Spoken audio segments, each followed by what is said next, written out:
Hello everybody, and welcome to another video critique. This time we're going to be looking at Angela Bertrand's work. And again, if I mispronounce anyone's name, I am sorry. Do my best, but I know it can be annoying because I have a name that people often get wrong. Um, so yeah, welcome. As I did with the other two videos, I'm just going to start off the top by talking about how we do it. Then next week we won't have to worry about it. Well, probably not next week because next week's going to be Christmas week. So we're actually not even going to really meet so much. Although, please don't forget that we do have one assignment due before the Christmas break for this upcoming week. So make sure to get on that. And then we'll see, like, it's due on like the 23rd or 24th, and then the comments or feedback aren't due for like a solid week after that. So, yeah. The other thing I just wanted to talk real briefly about right up at the top is that I just wanted to say, basically why I make the videos. Certainly, you can sort of write down stuff, boil it down and sorry about that. Boil it down and put it into a few kind of concise words. But I think it's also good to have an opportunity to sort of hear your work just being spoken about. I feel like there's a lot that's conveyed, just by looking at it, talking about specific areas that you can kind of get the gist of through writing, but I just feel like it's a better way to do it. So, without further ado, I'm going to get rid of this picture of myself here in this video.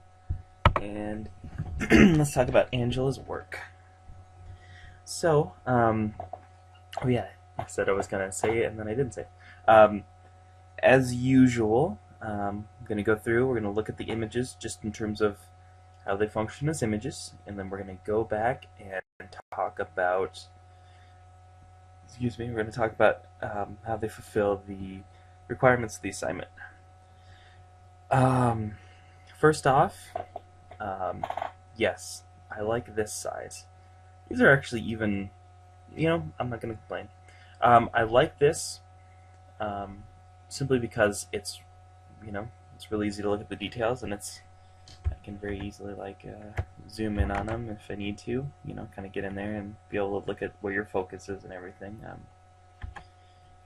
Now, again, not something I'm going to take off points for. I mean, certainly not this week because, you guys really didn't have any idea. But, again, it's not always about, the grade. I mean, the grade is obviously important. But, also just, help me help you with this stuff. Yeah. So, I feel like I've pretty much covered that. Just first off, I like what I'm seeing so far. I like, and part of it is just me. I tend to like fairly simple compositions, fairly simple images. Not to say that I don't appreciate or enjoy more complex ones, but I feel like it's something that you have to build up to. And it's real easy for stuff to get sort of lost in the clutter. So when you start off with something like these that are really, they're very nice. They're simple, sort of compositions, but really effective. Nice use of geometric shapes. This is really nice. I like the sort of this curves and the radiating lines. Always nice. Nice use of colors here. Yeah, so far I'm really digging these quite a bit. Like this. Is this here? That's your low light. Okay. I was saying that could almost work for the bad lighting. This I actually really like too. It reminds me of a couple of different artists that I tend to like. Thinking of maybe like Jeff Wall has some work kind of like this, or even a little bit.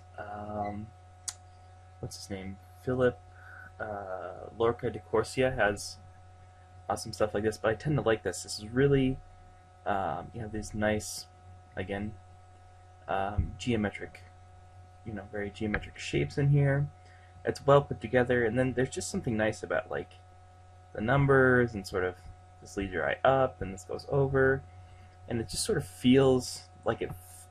I like the way that you've represented the space. Like it's a little bit flattened in terms of like the depth of the image, which I think is really effective, and it's fairly frontal, which means that, you know, like this tends to line up well. You could almost even like just chop out that little bit of sky, and it would even be like more effective, because then it becomes, it's the picture, but it's also like this series of layers of geometric shapes that are really kind of cool. That's interesting. I like the sort of slow shutter speed going on there. Can never go wrong with that. Yeah. These I'm a little less interested in. They're certainly not bad. I just am really liking the other ones more. Oh, that bird's kind of cool. Is that just a really big bird? This is kind of interesting. I like this, the way that these clouds are sort of leading my eye back into the image. This is nice. Yeah, this is nice. Again, nice leading lines here.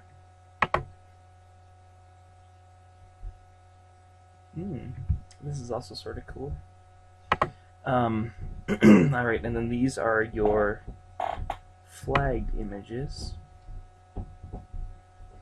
Okay, so bad color environment. Yeah, I mean, to me that doesn't necessarily scream like bad color. Actually, I think the color's fine on that. It's like almost monochromatic, you know, it's like almost black and white. But I could see maybe like along this left side, you might be looking for some more details. And I'm going to go back up to the top in a minute, and we'll see sort of what she wrote about him. But I tend to, you know, I always like, before I'm actually like critiquing or judging them, I do usually briefly skim over and see what you have to say. But I find like in critiques, especially, like if you can look at it and sort of form your own opinions about it, and then go back and see what the person wrote, it's like you've already made your own opinion, so then you can sort of say, well, I agree or disagree with what they wrote, as opposed to if you read it first, it can tend to have an influence on how you see it, and then you're like looking, like if they say, oh, I thought that this was terrible, you might start to see it as terrible, or I thought this was great, you might sort of give it a better judgment than you might otherwise do. So that's how I do it. I think that's a good way to do it overall. Let's see, low light, yeah. Mixed lighting. Okay, I see some on this mixed lighting. We have some sort of daylight in here, and then that works. And then auto settings. Oh, sunrise. Oh yeah, it definitely was foggy where you are. I think I've noticed a lot of people running into that. Certainly where I live, in snowy cold Helena, Montana, you wouldn't have been able to get, I mean, you could have gotten it, but it would have been just like what you guys got. A lot of diffuse light. It's been overcast here a lot. It's been snowing a lot. Actually, looking at something like this kind of makes me want to go. I used to live in Florida. I kind of miss it at this time of year. And then sunset. Okay. So one thing I do remember from reading her written thing is that the first thing she talked about was how she didn't like using auto settings. I agree with you, Angela, 100%. I really don't like using automatic settings. There are times when it's okay, or like, you know, you can put it on a certain kind of auto assist things. Thinking of like sporting events or something where you have to have a lot of where you have to capture a lot of things that are happening fast, and you know, even then you prepare and then you do it. But sometimes a little bit of auto assist is nice. But yes, in general, I hate auto settings. And if you guys don't now, you probably will by the time you're done with this program, because you are smarter than your camera. All of you are smarter than your camera. Your camera has a little computer in it, and it guesses, but you have a brain, and you have some photographic training now, and you'll have even more as you go forward, and it's like, you are smarter. You can make better choices than your camera. So if you already know that to be true, right on. If you're sort of, you know, still maybe using that some of this auto stuff as a crutch, you know, let it go, because you are gonna be so much happier when you really just like nail working on manual settings. And you know, I think part of it is that we spend so much time working on our images. It's like, you know, you want to be like, you stupid, you know, camera, you didn't do this the way I would have done it. It's like, no matter how nice, how expensive your camera is, you are smarter than it. So yes, embrace that. So yeah, she was talking about here about how I officially do not like auto. Yes, I agree 100%. You know, no, I'm not even going to say that. There's 99 out of 100 times, full manual is the way to go, you know? And most of the photographers I know are kind of control freaks when it comes to, like, you know, getting everything the way they want it. So, I don't know. I feel like if you can, you know, sort of train yourself to do it and turn all those, you know, sort of exposure and all that, if you can make that muscle memory, if you can, you know, get to the point where, you know, you just do that stuff, you just look and you do it without even really have to think about it, yeah, then it really kind of opens you up to really being able to express yourself through photography. But I'm getting off on a little bit of a tangent here. Excuse me. Bad color environment. Yeah. So she's talking here about that light around the pane of glass. I'm sorry, the exposure around the pane of glass being a little bit dark. Certainly it didn't really bother me. And that's another thing when we get to sort of global versus local corrections. That's the kind of thing where you can go in, you can make a local correction, and sort of you can either, you know, lighten up the whole image and then darken back down that oval window, or you can leave the oval window alone, and no, I guess that's really the same thing. What I'm saying is you can selectively lighten everything but that window, and then you don't have to worry about that. You know, otherwise, I mean, you're talking about, like, you could use a fill flash in that situation to lighten everything up. You could have like a bounce card, you know, sort of bounce some of that light coming through the oval back, you know, reflect it back into the scene.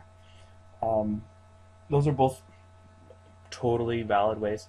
But, you know, I mean, that really didn't bother me. You had some detail in your darkest areas. But yeah, sorry. Getting sick, just like the rest of my family is now. Yep. Low light, like this one, light bounces off, absolutely. I didn't talk about that too much, but there were a couple times where her auto white balance just didn't pick well. And that's the sort of situation where you as the photographer go into, you know, one of the presets or even make a custom white balance, and you're able to get rid of a color cast like that. Mixed lighting. Okay, she chose that because one of the bulbs was out. Okay. Yeah, background noise. That's another thing. She was talking about up here. It just wanted to stay at 1600 ISO. It's because the light was low.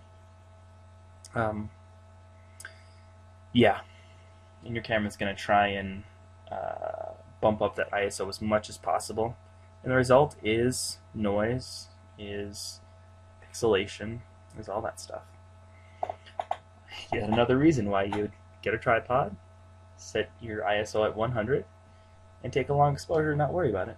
But again, that's not this assignment, so certainly I'm not going to knock her for that. Sunrise, chose this one because no sunlight. Yeah, noon. Not like the statue. I chose this one because it has distortion. I agree. And sunset. Alright.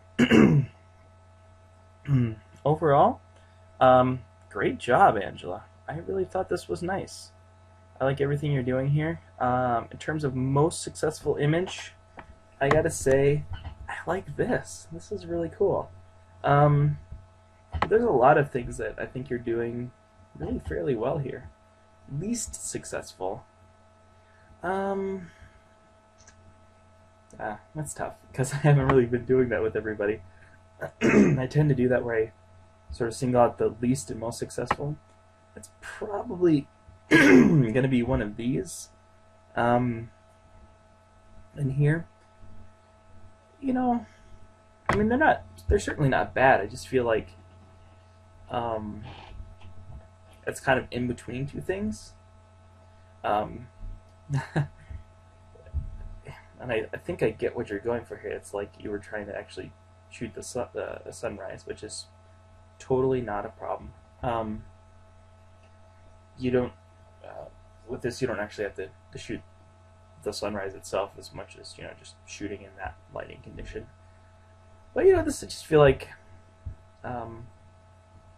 if you're going minimal, then you want to go more minimal. If you're going for like landscape, then you kind of want it to be more dynamic.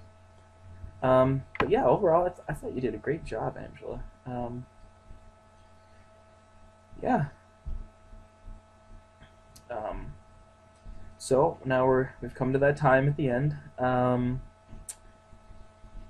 gotta think of a good word. So of course, at the end of every video, I give you a word to post below here, saying, letting me know that you watched the whole thing.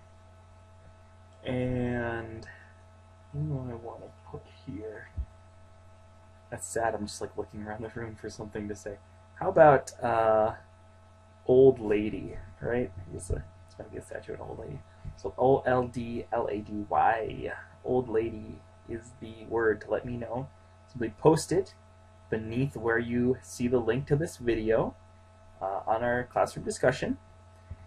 And yeah. Thanks for watching this, guys, and enjoy the rest of your day.